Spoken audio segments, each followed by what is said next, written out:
నేటి ముఖ్యాంశాలు. ఆర్పి వనజ వేధిస్తుందంటూ పోలీస్ స్టేషన్లో ఫిర్యాదు చేసిన బాధితులు. గ్రూప్ సమావేశంలో భాగంగా అక్కడికి వెళ్ళా, ఎవరిని వేధించలేదు ఆర్పి వనజ. పిడుగుపాటుకు మహిళ మృతి, కరణ్కోట్లో ఘటన. 2-3 రోజుల్లో కోలుకుంటా మాజీ MLA pilot Rohit Reddy. Private పాఠశాలల్లో అధిక ఫీజులను అరికట్టండి, ప్రజా సంఘాల డిమాండ్. సిటీ కేబుల్ వార్తలకు స్వాగతం. వార్తలు చదువుతున్నది మఠం నిరంజన్. తాండూరు పట్టణంలోని వార్డు నంబర్ 7లో నివసిస్తున్న శివాని అనే బాలికను ఆర్పి వనజ వేధింపులకు గురి చేస్తున్నదంటూ తాండూరు పోలీస్ స్టేషన్లో శివాని తన సోదరుడు సాయి ఫిర్యాదు చేశారు. కేవలం 2 నెలల డబ్బులు మాత్రమే చెల్లించవలసి ఉందని, అందుకు ఆర్పి వనజ తన ఇంటికి వచ్చి తన ఇష్టం వచ్చినట్లు మాట్లాడారని, వేధించారని, అందరి ముందు అవమానపరిచారని శివాని సోదరుడు సాయి ఆవేదన వ్యక్తం చేశారు. సంవత్సరం క్రితమే తన తల్లి చనిపోయిందని, శ్రీనిధి డాక్రా డబ్బులు ప్రతి నెల కడుతున్నామని, కేవలం 2 నెలలు మాత్రమే చెల్లించవలసి ఉందని, అందుకు ఇంటి దగ్గరికి వచ్చి తన ఇష్టానుసారం మాట్లాడారని బాధితులు తెలిపారు. ఇతరులు చాలా రోజుల నుండి డబ్బులు చెల్లించవలసి ఉంది, ఎవరిని అడగకుండా కేవలం తమని మాత్రమే ఎందుకు ఇలా అడుగుతున్నారని ఆవేదన వ్యక్తం చేశారు. వెంటనే తాండూరు పట్టణ పోలీసులు తమకు న్యాయం చేయాలని బాధితులు శివాని సాయి కోరారు. నీ పేరేంటి? నా పేరు శివాని. వనజ మేడం ఆర్పి 2 months డ్యూ ఉంది సార్. 2 months డ్యూ ఉంటే ఇంటి దగ్గర వచ్చి వల్గర్గా మాట్లాడుతుంది, భయపెట్టిస్తుంది, ఎట్లా అంటే అట్లా అంటుంది. సిగ్గుంటే కట్టాలి, అట్లా చేయాలి, మాకు ఇంటిమేషన్ లేకుండా వచ్చింది. ఆల్రెడీ మా తమ్ముడు 1 month కట్టేసిండు. కట్టిన తర్వాత కూడా మళ్ళీ వచ్చి కావాలని గొడవ పెట్టుకుంటుంది, భయపెట్టేస్తుంది సార్. విలువ లేకుండా చేస్తుంది. 3-4 times ఇట్లే చేసింది. దానికి స్టేట్మెంట్ అడిగితే మీరు కట్టలేరు, లేదు, ఏం చేసుకుంటావు చేసుకో, నోటీసులు పంపిస్తా అని అంటుంది సార్. మంచి పేరున్నారు సార్. మాకు మా అమ్మకు మా ఎట్లా బతకాలి సార్? వచ్చి డైరెక్ట్ మొత్తం విద్యార్థి తీసుకుంది సార్ అందరు ముంగల. మా డాడీ మా మమ్మీ మాజీ మార్కెట్ కమిటీ చైర్మన్ చెప్పినా కూడా నేను ఈ రోజు కట్టినా సార్. కట్టినాక కూడా వచ్చి అరుసుడు, ఇంటి ముంగల అరుసుడు, మొత్తం విద్యార్థి తీసుకుంది సార్. మరి మొత్తం విద్యార్థి తీసుకుడు ఏడా సార్, అదే సార్ మాకు వచ్చి ఇంటి ముంగలు వచ్చి అరుసుడు, మొత్తం అందరి ముంగల సిగ్గుంటే కట్టాలి, అది ఇది. కాదు 2 నెలలకే నా సార్. వేరే స్టేట్మెంట్ తీస్తే స్టేట్మెంట్ అడిగినాం. నేను పోయిన నెలలో స్టేట్మెంట్ అడిగిన, మేడం స్టేట్మెంట్ ఒకసారి నేను చూసుకుంటా మేడం, స్టేట్మెంట్ చూపాను అంటే మొత్తం క్లోజ్ అయ్యేటప్పుడు స్టేట్మెంట్ చూపెడతా అన్నారు. ఇది అయితే నిజం. స్టేట్మెంట్ అడిగినప్పుడు అయితే ఫస్ట్ నేను మా ఆర్పీకి అడిగిన. మా ఆర్పీకి అడిగితే ఆమె పేరేంటి? ఆమె పేరు మంజు మేడం. ఆర్పీకి అడిగితే మీరు నాకు అడగకుండా వనజ మేడంకి అడగండి అన్నారు. నేను వనజ మేడంకి అడిగితే నువ్వు మొత్తం కట్టేటప్పుడు చూపెడతాను, నేను ఇప్పుడు చూపాను స్టేట్మెంట్ అని అన్నాను. మొత్తం కట్టేటప్పుడు చూపెడతా స్టేట్మెంట్ అన్నారు సార్. క్లియర్ చేస్తా అన్నాక కూడా మొత్తం చెప్పిండు. 2-3 months లో క్లియర్ చేస్తా మేడం మొత్తం అంటే, మళ్ళీ వచ్చి ఇంటి దగ్గర ఎందుకు అడుగుతుంది సార్ ఆమె? ఇప్పుడు మీరేం కోరుకుంటున్నారమ్మా? నాకు ఏదో ఇట్లేదు సార్. ఇప్పుడు నాకు ఎవరు లేదు, నేనే చేసుకోలేము మొత్తం. నేనే చూసుకోలే, నేనే కట్టుకోలే. ఇప్పుడు ఇట్లా ఇంటికి వచ్చి ఇట్లా ఏం సార్, ఎవరో పిల్లలు ఇలా బెదిరిపిద్దాం అన్నట్టు బెదిరిపిస్తున్నారు. 3-4 times అట్లా వేసింది సార్. ఆమె ఇంటి దగ్గర వచ్చి అడిచింది, అప్పుడు కూడా అట్లా వేసింది. అప్పుడు ఎవరు లేరు, ఎవరు లేనప్పుడు వచ్చి కట్టేది తమ్ముడికి అడగాలే కదా. ఎవరు లేనప్పుడు వచ్చి నాకు భయపెట్టేస్తున్నారు.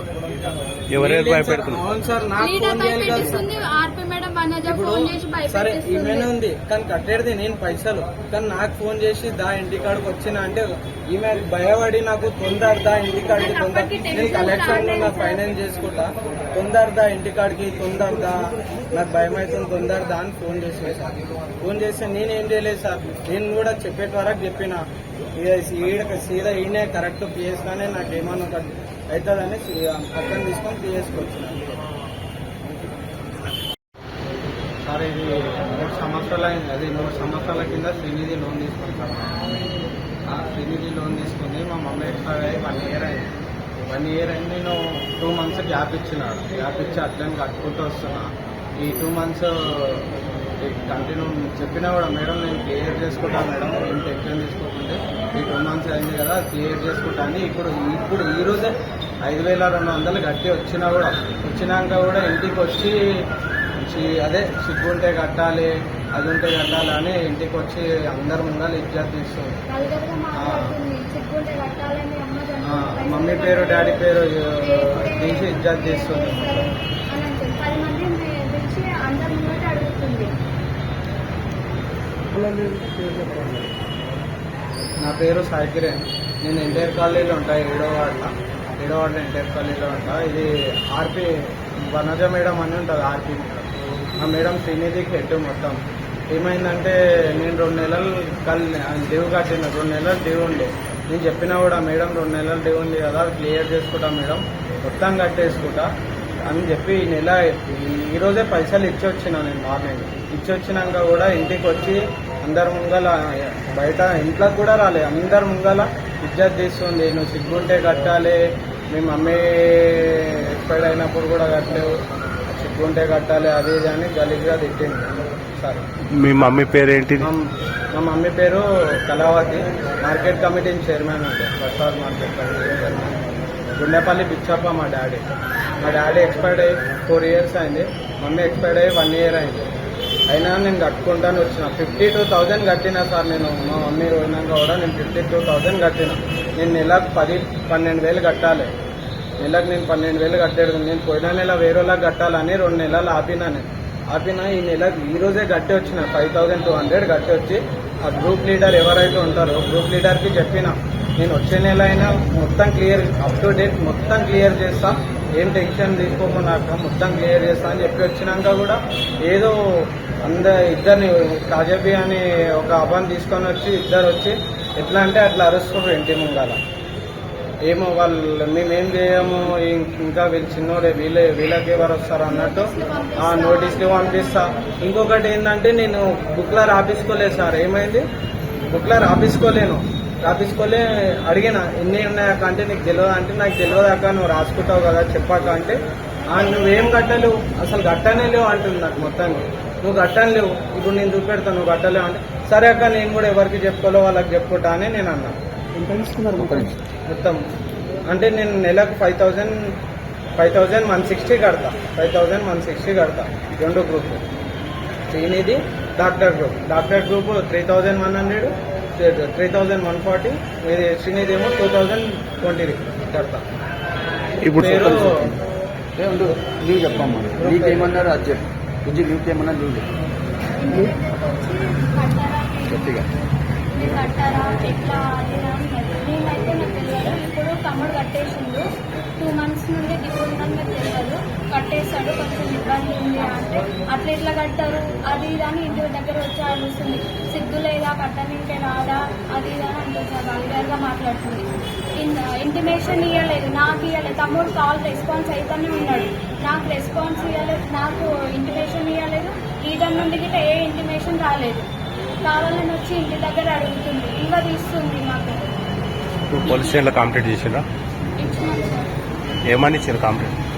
అదే ఇంటికాడ వచ్చి అరుస్తుంది, ఇంటికాడికి వచ్చి మొత్తం అందరి ముంగల ఇజ్జత్ తీస్తుంది, అరుస్తుంది. అందరి ముంగట అడిగితే మేము ఎట్లా చెప్తాం సార్? అందరు ముంగల సార్. నేను ఖాళీ 2 నెలలు సార్. మళ్ళీ నాకన్నా ఎక్కడ డ్యూ ఉంటాయి వేరే వాళ్ళకి చూస్తే, స్టేట్మెంట్లు అందరివి తీస్తే నాకన్నా ఎక్కడ డ్యూ ఉంటుంది. స్టేట్మెంట్లు అందరు తీస్తే నేను కంటిన్యూ కట్టుకుంటూ వచ్చాను. ఇంకొకటి నెక్స్ట్ మంత్ కూడా 10,000 కడతా అని చెప్పారు. 10,000 క్లియర్ ఉంటుంది. లేకపోతే అన్న కూడా ఏమన్నాడంటే మొత్తం ఇచ్చేస్తా, కట్టరా, నీకు ఎందుకు టెన్షన్, మొత్తం కట్టేసుకోండి అని చెప్పేసినాను. స్టేట్మెంట్ చూపామంటే పోయిన నెల స్టేట్మెంట్ అడిగితే ఏమన్నారు, నువ్వు మొత్తం కడతావు కదా, కట్టినప్పుడు స్టేట్మెంట్ చూపెడతా అని అంటారు. ఇంకొకటి అది 7వ వార్డులో కదా సార్, ఇది 7వ వార్డులో, మాది 7వ వార్డు ఆర్పీకి అడిగినాం మేమేంది స్టేట్మెంట్. మాకు అడగకుండా మీరు భరత్ అది ఇది సాయిపూర్ కదా, వాళ్ళకి సాయిపూర్ వీడియో ఉన్నదా? పైసలు అడగనికే పోతే ఇల్లు ఇట్లా చేస్తుండ్రు. అవును పైసలు అవి బ్యాంకు పైసలు. సార్ ఒక్క నిమిషం మేడం చూడండి సార్. మేము ఎంతున్నాం సార్, నా ఏజ్ ఎంత? నా ఏజ్ ఒక 19 ఉంటుంది. నా ఏజ్ ఒక 19 సార్. నా ఏజ్ ఒక 19 ఉంటుంది. నేను అనలేదు. ఏజ్ ఒక 19 ఉంటుంది మరి. మా అక్క 21 ఉంటుంది. నేను 19 years లో పని చేస్తున్నా సార్. నాకు ఎవరు లేరు, నేను పని చేస్తున్నా. నాది నేనే కట్టుకుంటా, నాది నేనే వేసుకుంటా. వీళ్ళు వచ్చి ఇంటికాడ అరుసుడైంది సార్. చిన్న పిల్లలను చూసి అదే పెద్దోళ్ళు ఉంటే అడగారు సార్. మళ్ళీ పెద్దోళ్ళకు వాళ్ళ ఒక ఫ్యామిలీ, పెద్ద ఫ్యామిలీ ఉందా, వాళ్ళకు పోయి అడగారు. వాళ్ళ ఫ్యామిలీలో వాళ్ళ బిడ్డనే కట్టారు సార్. వాళ్ళ ఫ్యామిలీలో వాళ్ళ బిడ్డనే సరే కట్టారు, మాకు వచ్చి అడుగుతారు. ఎందుకంటే ఇంకొకటి ఏమంటే వాళ్ళకి వీళ్ళకి పడరాదు, అదే ఇది అనే. మేము అన్న వాళ్ళతో క్లోజ్ ఉంటే ఉండొద్దంట, క్లోజ్ ఉండొద్దు. వాళ్ళకు ఏమంటే కోపం వస్తుంది వాళ్ళతో ఉంటే.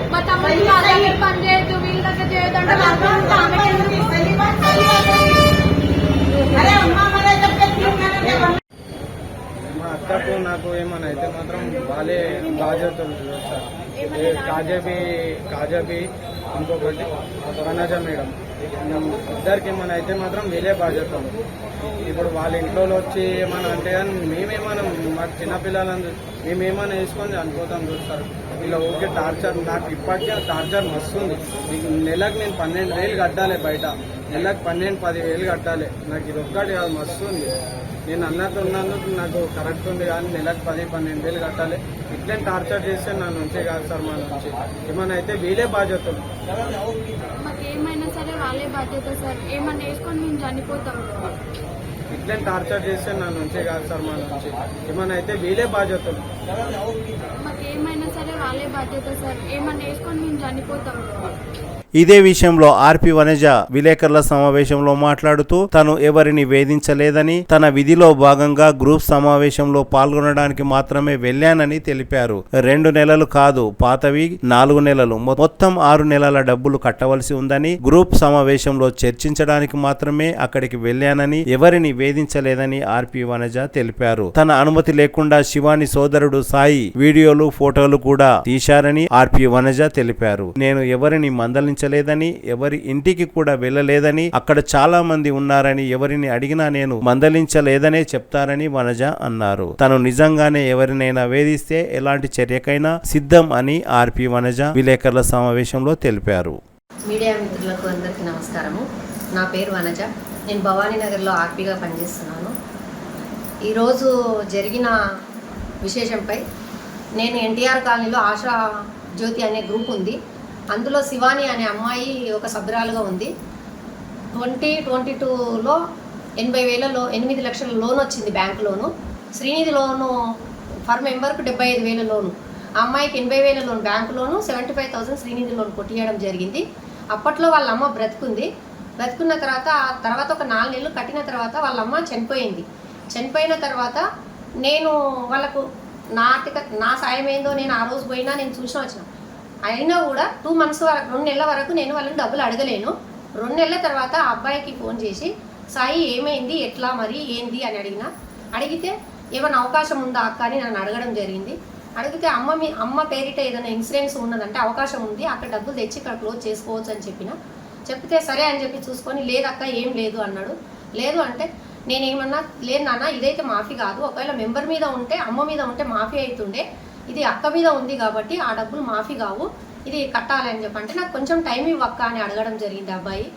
అయితే సరే ఓకే అని చెప్పి వాళ్ళ అమ్మ చనిపోయిన తర్వాత 4 months వరకు, 4 నెలల వరకు నేను డబ్బులు అడగలేను అబ్బాయికి. అడగకుండా 4 నెలల తర్వాత ఆ అబ్బాయి వచ్చి, అక్క మరి ఎట్లా నేను కట్టాలనా అని అడిగితే, కట్టు సాయి అని చెప్పి నేను అడగడం జరిగింది. అంటే అక్క నేను ఇగో ఈ నెల డబ్బులు తీసుకో అని చెప్పి 5,120 రూపాయలు నాకు తెచ్చియడం జరిగింది. మరి ఈ 4 నెలల డబ్బులు ఎట్లా అంటే, నేను పర్ మంత్ 1,000-2,000 ఎంత ఉంటే అంత కడతక్క క్లోజ్ చేస్తా అని చెప్పి అన్నాడు. ఓకే అని చెప్పి తీసుకున్నాను. ఆ విధంగా ఒక 3 నెలలు కంటిన్యూగా ఇవ్వడం జరిగింది. ఇచ్చిన తర్వాత మళ్ళీ గ్యాప్ చేసిండు. గ్యాప్ చేసిన తర్వాత నేను ఫోన్ చేసిన, అక్క నాకు ఏది కొంచెం వెళ్తలేదక్క కడతా అన్నాడు. సరే అని చెప్తున్నా. నాకు 1,000 ఇస్తే 1,000 తీసుకున్నా, 2,000 ఇస్తే 2,000 తీసుకున్నా, ఎట్లా డబ్బులు ఇస్తే అట్లా తీసుకున్నా. కాకపోతే అబ్బాయి డైరీ, ఇండివిజువల్ డైరీ తెచ్చుకోలేడు కాబట్టి నేను రాసిన. కానీ నేను రిజిస్టర్లో మాత్రం ఖచ్చితంగా ప్రతి మంత్ ఎంత ఇస్తే అంత డబ్బులు నేను నోట్ చేసి పెట్టడం జరిగింది. శ్రీనిధి కానీ, బ్యాంక్ లోన్ కానీ. ఈరోజు నేను పోయినా అక్కడ ఆ గ్రూప్ సభ్యులు గ్రూప్ మీటింగు, ప్రతి నెల గ్రూప్ మీటింగ్ పెట్టుకోవాలి కాబట్టి వాళ్ళు గత 3 నెలల నుంచి లోన్ డబ్బులు కట్టట్లేడని చెప్పి వాళ్ళు నాకు చెప్పడంతో గ్రూప్ మీటింగ్ పెట్టుకోండి అమ్మని నేను చెప్పడం జరిగింది. వాళ్ళు సరే మేడం మీరు రండి అని అంటే నేను వెళ్ళి నేను వాళ్ళ ఇంటి దగ్గరికి వెళ్ళలేను, నేను వెళ్ళలేను. కానీ నేను ఒక గ్రూప్ మెంబర్ ఇంటి దగ్గర నేను కట్ట మీద కూర్చున్నా వెళ్ళి అంతే. అలా అక్క అక్కడ ఉండి ఏందమ్మి అని అంటే, ఏంది శివాని అని అంటే, అక్క డబ్బులు కట్టలేడా అని అంటే, కట్టలేడమ్మా అని నేనంటే, లేదక్క కట్టిండంట అని అంటే, ఒక నెలకి కట్టిండంట బిడ్డ, మరి మధ్యలో గ్యాప్ ఇస్తే ఎట్లా అని చెప్పి నేనంటే ఫోన్ చేసింది. ఫోన్ చేస్తే అబ్బాయి ఏమన్నాడంటే, నేను రాని కలెక్షన్లో ఉన్నా, నాకు రావడం కుదరది అని చెప్పడం జరిగింది. ఆ అమ్మాయి ఏమన్నది, అక్క ఇంటి దాకా వచ్చిందిరా సమాధానం చెప్పడానికి రా అని అంటే, అప్పటికి నేను అక్కడ కూర్చొని ఉన్నా. అబ్బాయి వచ్చిన సమయాన నేను కూర్చొని ఉన్నా. వచ్చుకో ఇష్టం వచ్చినట్టు ఒలురుతుంటే కూడా నేను ఒక్క మాట ఏమన్నంటే, గీతలు కొట్టడం నీకే రాదు సాయి, ఎందుకు అరుస్తున్నావు, నీకు ఎవరేమన్నారు బెట్ట అని చెప్పానంటే, 2 నెలలు డబ్బులు కట్టకపోతే ఇంటి దాకా వస్తావు అంటే, 2 నెలలు ఎట్లా, ఆ మధ్యలో 4 నెలలు గ్యాప్ చేసినావు, ఇప్పుడు డబ్బుల కోసం నీకు ఏదో అడగడానికి రాలేను, గ్రూప్ మీటింగ్ అంటే చెప్పడానికి. ఈ రోజు కూడా నేను అక్కడికి పోయిన కారణం ఏంటంటే, అక్కడ లీడరు అబ్బాయి కడతలేడమ్మా ఇస్తలేడమ్మా అంటే, వానికి వెళ్తలేదంటమ్మా, ఎట్లా ఇస్తే అట్లా తీసుకోండి అని నేను చెప్పడానికి వెళ్ళిన అంతే తప్పితే, నేను వాళ్ళ ఇంటి దగ్గరికి వెళ్ళింది లేదు, వాళ్ళని మందలించింది లేదు, నేను మాట్లాడింది లేదు. ఒకవేళ నిజంగా నేను వాళ్ళ ఇంటి దగ్గరికి పోయి నేను అక్కడ దౌర్జన్యంగా నేను ఏదన్నా మాట్లాడిన అనుకుంటే, ఏదైనా ఉన్నది అనుకుంటే, అక్కడ కాలనీ వాసులు 20 నుంచి 30 మంది జమ అయ్యిండ్రు, అక్కడ వెళ్ళి ఎంక్వైరీ చేసుకోండి. నిజంగా నేను వెళ్ళినా అనుకుంటే దానికి నేను దేనికైనా సిద్ధము. రెండవది, నా పర్మిషన్ లేకుండా నేను అక్కడ సైలెంట్గా కూర్చుంటే, అబ్బాయిని గమనిస్తున్నా, వీడియో తీస్తుండు, ఫోటో తీస్తుండు, అంతా తీస్తుండు, నా పర్మిషన్ లేండి. తీసినా కూడా నేను సైలెంట్గా ఎందుకు కూర్చున్నా, సరే తీసుకొని నేను గమనిస్తున్నా, అయినా కూడా నేను అబ్బాయితో ఒక మాట నేను మాట్లాడింది లేదు, ఆ అమ్మాయి ఒక మాట అంతే. నేను అప్పటికి కూడా లీడర్ని, ఆమె లీడర్ అనేట ఆమె ఏంది పైసలు అడగడానికి వస్తే ఇట్లా బెదిరిస్తున్నావు అని అంటే, ఆమె నీవు ఎక్కువరా, నీవు నా జోలికి వస్తే బాగుండదు, నేను చూసుకుంటా అంటే పోతే కూడా నేను సమాధానం ఇవ్వలేను. ఈ రోజు కూడా నేను అక్కడికి లీడర్ని సంజాయించడానికి వెళ్ళిన కానీ నేను దౌర్జన్యంగా డబ్బుల గురించి అయితే నేను వెళ్ళలేను. అది గ్రూప్ మీటింగ్ నేను అటెండ్ కావాలి కాబట్టి అది నా బాధ్యతగా నేను వెళ్ళిన. అంతకు మించి ఒకవేళ నిజంగా నేను డబ్బుల గురించే వెళ్ళి నేను అక్కడ ఏదైనా దౌర్జన్యం చేసినా, వాళ్ళని ఏదన్నా అన్నట్టు ఉంటే ఎంక్వైరీ చేసుకోగలరు మీడియా మిత్రులు. అక్కడ వెళ్ళి నిజంగా నేను మాట్లాడినట్టుగా ఉంటే దానికి నేను దేనికైనా సిద్ధము. నా పర్మిషన్ లేని వీడియో తీసు, రేపు నాకు ఏదన్నా తేడా జరిగింది, ఏదన్నా నా వీడియో విషయంలో నాకు ఏదన్నా ఇదైందని అనుకుంటే దాని మీద నేను కూడా ఏం నిర్ణయం తీసుకోవాలని తీసుకుంటా, నేను ఏం చర్యలు తీసుకోవాలని నేను తీసుకుంటా. కాకపోతే ధన్యవాదములు, నేను ఏమీ అక్కడ తప్పు చేసింది అయితే లేదు. తాండూరు మండలం కరణ్కోట్ గ్రామంలో గురువారం పిడుగుపాటుతో ఓ మహిళ మృతి చెందింది. ఒక్కసారి వర్షంతో పాటు పిడుగు పడడంతో కరణ్కోట్ గ్రామ శివారులో సర్వే నంబర్ 279 పొలంలో పత్తి విత్తనాలను నాటుతుండగా హరిజన్ మధులత భర్త మహేష్ తీవ్రంగా గాయపడింది. ఆమెతో పాటు దస్తమ్మ అనే మహిళ కూడా గాయపడింది. కరణ్కోట్ గ్రామానికి చెందిన కాంగ్రెస్ నాయకులు, తాండూరు మాజీ ఎంపీపీ శరణ్ బసప్ప, నర్సయ్య గౌడ్ తదితరులు చికిత్స నిమిత్తం తాండూరు జిల్లా ప్రభుత్వ ఆసుపత్రికి తరలించారు. అప్పటికే మధులత చనిపోయినట్లు డాక్టర్లు తెలిపారు. అదే గ్రామానికి చెందిన దస్తమ్మ కాళ్ళు తీవ్రంగా గాయపడినట్లు డాక్టర్లు తెలిపారు. గత సంవత్సరం క్రితమే మధులత వివాహం జరిగిందని, మధులత మృతి పట్ల మధులత కుటుంబంలో విషాద ఛాయలు అలుముకున్నాయి. పిడుగుపాటుతో అకాల మరణానికి గురై మృతి చెందిన మధులత కుటుంబానికి ఆర్బీఓఎల్ సీఈఓ బుయ్యని శ్రీనివాసరెడ్డి ఆర్థిక సహాయం అందజేశారు. మధులత భర్త మహేష్ కు ఓదార్చి ధైర్యం నింపారు. గాయాల పాలైన దస్తమ్మని కూడా పరామర్శించి మెరుగైన చికిత్స అందించాలని ఆసుపత్రి వైద్యులకు శ్రీనివాసరెడ్డి సూచించారు. 2-3 రోజుల్లో పూర్తి ఆరోగ్యంతో కోలుకుంటానని, ప్రస్తుతం హైదరాబాద్ లోని అపోలో ఆసుపత్రిలో ఐసీయూలో చికిత్స పొందుతున్నానని, ఎవరు తనను కలవడానికి రావద్దని మాజీ ఎమ్మెల్యే పైలట్ రోహిత్ రెడ్డి సూచించారు. తనకు జన్మదిన శుభాకాంక్షలు తెలిపిన ప్రతి ఒక్కరికి అభినందనలు తెలిపారు. విదేశాల పర్యటనలో ఉన్నప్పుడు తను అనారోగ్యానికి గురయ్యానని, తాండూరు ప్రజల ఆశీస్సులతో త్వరలో కోలుకొని తాండూరుకి వస్తానని రోహిత్ రెడ్డి తెలిపారు. ఇక్కడ అపోలో హాస్పిటల్లో అడ్మిట్ అయ్యి చికిత్స పొందడం వల్ల నేను ఎవ్వరికి కూడా జన్మదినం రోజు అందుబాటులో ఉండలేకపోయాను. అయినప్పటికీ మరి తాండూరులో ఎంతోమంది ప్రేమాభిమానాలు చూపుతూ రక్తదాన శిబిరం కావచ్చు, అన్నదానాలు కావచ్చు, పండ్లు బ్రెడ్ల పంపిణీ కార్యక్రమాలు కావచ్చు, గ్రామాన మరి ఒక కుటుంబ సభ్యుడి వేడుకను జరుపుకున్న విధంగా కేక్ కటింగ్ కార్యక్రమాలు కావచ్చు, ఇలా ప్రతి ఒక్కరూ ఎవ్వరికి తోచిన విధంగా మరి వాళ్ళు అక్కడ నేను లేకపోయినప్పటికీ ప్రేమాభిమానాలు, ఒక ఆప్యాయత అనేది చూపెట్టడం జరిగింది. అంతేకాకుండా మరి ఆశ్చర్యాన్ని నాకు కల్పించిన విషయం ఏంటంటే, నేను ఆ రోజు బంద్ చేసిన నా మొబైల్ ఫోన్ని మరి ఈరోజే నేను ఆన్ చేయడం జరిగింది. మరి ఇంకా ఆశ్చర్యమైన విషయం ఏంటంటే 4423 మిస్ కాల్స్ నాకు ఆ రోజు నుంచి ఈ రోజు వరకు రావడం అనేది నాకు చాలా ఆశ్చర్యానికి గురి చేస్తూ ఉంది. అంతేకాకుండా నాకు చాలా బాధగా కూడా అనిపిస్తుంది. నేను ఇంతమందికి నేను అందుబాటులో లేకుండా ఉండడం నాకు బాధ కల్పిస్తుంది. అందుకనే నేను ఈ మెసేజ్ ద్వారా నేను మీ అందరికీ తెలియపరుచుకున్నాను. అయితే మరి నాకు వివిధ మాధ్యమాల ద్వారా, ఫేస్బుక్ల ద్వారా కావచ్చు, ఇన్స్టాగ్రామ్ల ద్వారా కావచ్చు, వాట్సాప్ల ద్వారా కావచ్చు, మెసేజ్ల ద్వారా కావచ్చు, ఫోన్ల ద్వారా కావచ్చు, మరి మీ ప్రేమను అభిమానాన్ని చూపెట్టిన ప్రతి ఒక్కరికి నేను శిరస్సు వంచి నేను ధన్యవాదాలు తెలియజేస్తూ ఉన్నాను. మరి తప్పకుండా మీకు ఒక కుటుంబ సభ్యులుగా మరి నేను తప్పకుండా ప్రజాసేవలో ఉంటాను. మీకు అప్పటికీ కూడా రుణపడి ఉంటానని చెప్పి నేను మీకు తెలియజేస్తూ ఉన్నాను. అంతేకాకుండా నేను హాస్పిటల్లో అడ్మిట్ అయిన నాటి నుంచి కూడా మరి ఎంతోమంది నన్ను కలవడానికి, నాతో మాట్లాడడానికి ప్రయత్నించడం, నా కుటుంబ సభ్యులతో, నా మిత్రులకు కూడా ఫోన్లు చేస్తూ ఉన్నారు అనే విషయాన్ని తెలుస్తూ ఉంది.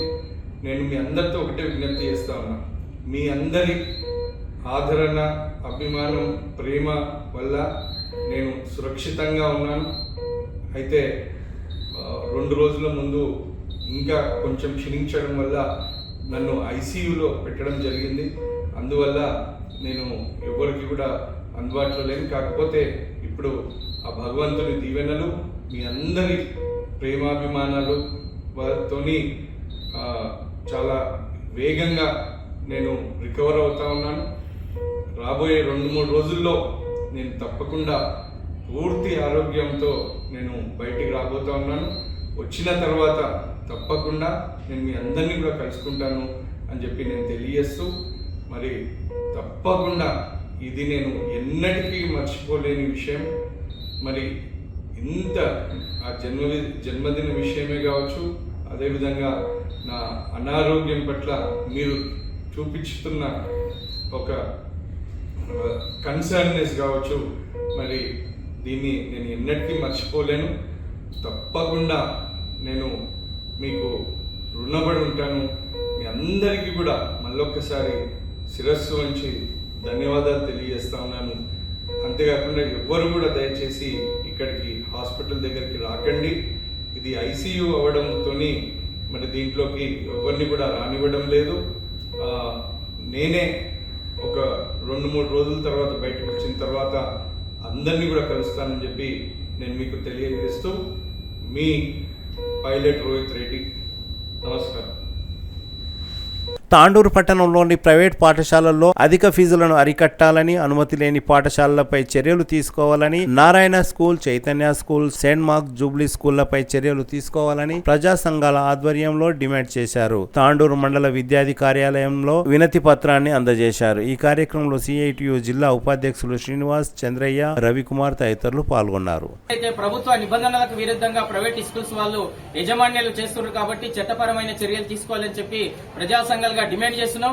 ఇప్పటికీ ఏదైతే ఈ ప్రభుత్వం వీటిపైన దృష్టి పెట్టాలి.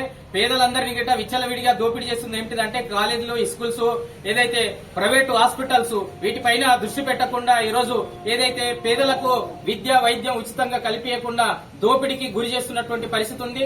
ఇప్పటికైనా ఎంఈఓ గానీ, డిఓ గానీ వెంటనే ఇలాంటి పర్మిషన్ లేని, అనుమతి లేని స్కూల్ విచ్చలవిడిగా తాండూరు పట్టణంలో వెలుస్తున్నటువంటి పరిస్థితి ఉంది, నడుపుతున్నటువంటి పరిస్థితి ఉంది. అలాంటి వారిపైన క్రిమినల్ కేసులు చేయాలి. పేరెంట్స్ అంతా మోసం చేసి జాయిన్ చేసుకుని వేరే స్కూల్ వద్ద పోయి ఎగ్జామ్స్ రాయించుకున్నటువంటి పరిస్థితి ఉంది. గతంలో అనేక స్కూల్ చూసినాం. అందుకోసం ఇప్పుడైనా గిట్ట విద్యా వ్యవస్థ ప్రారంభం కాబోతుంది కాబట్టి ప్రైవేట్ స్కూల్ యజమానులు చేస్తున్నటువంటి దోపిడీని, అరాచకాలని, పేరెంట్స్ పైన విచ్చలవిడిగా ఫీజులు వసూలు చేస్తున్నటువంటి పరిస్థితి ఉంది కాబట్టి వాటి అన్నింటిని గిట్ట అరికట్టి ఆ బుక్కులు అమ్మడం గిట్ట అరికట్టవలసినటువంటి అవసరం ఉంది. ఇప్పటికే నారాయణ, శ్రీ చైతన్య, అదేవిధంగా సెంట్ బాక్స్ ఇలాంటి పెద్ద పెద్ద స్కూళ్లలో గిట్ట ఇలాంటి విచ్చలవిడిగా ఫీజులు గానీ, బుక్కులు అమ్మడం గానీ, అదేవిధంగా డ్రెస్సులు అమ్మడం గానీ చట్ట విరుద్ధానికి పాల్పడుతున్నారు. కాబట్టి ఇక్కడ స్థానికంగా ఉన్నటువంటి ఎంఈఓ అలాంటి స్కూళ్ల పైన కఠిన చర్యలు తీసుకుని పర్మిషన్ లేని స్కూళ్లను వెంటనే రద్దు చేయాలని చెప్పి ప్రజా సంఘాల ఆధ్వర్యంలో డిమాండ్ చేస్తున్నాం. ఇలాంటి వాటిపైన చర్య తీసుకోకపోతే పెద్ద ఎత్తున పేరెంట్స్ అందరినీ కలుపుకొని పిల్లల తల్లిదండ్రులందరినీ కలుపుకొని ఎంఈఓ ఆఫీస్ ముందు పెద్ద ఎత్తున ఆందోళన చేస్తామని చెప్పి హెచ్చరించడం జరుగుతుంది. తిరిగి వచ్చే బులెటిన్లో తాజా వార్తలతో మళ్ళీ కలుద్దాం. అంతవరకు సెలవు, నమస్కారం. మరిన్ని వార్తల కోసం ఛానల్ను సబ్స్క్రైబ్ చేయండి, షేర్ చేయండి, లైక్ చేయండి, కామెంట్ చేయండి. CT Cable